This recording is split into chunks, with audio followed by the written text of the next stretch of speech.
trust through भद्रा गाँव में आज पहला करी आम गोटे अभियान करूँ से अभियानटा हूँ हर घर से एक किताब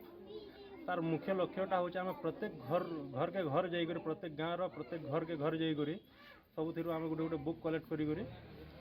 बुक कलेक्ट कर सारापर से आम गोटे भल लाइब्रेरी खोलवार गोटे यार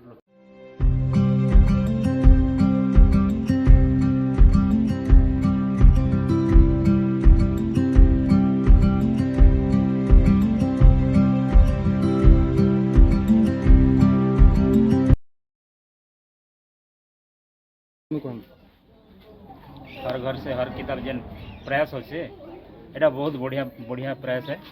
और प्रत्येक घर गोटे गोटे बही कलेक्ट हबार कथा और कलेक्ट होकर आम कम एटा गोटे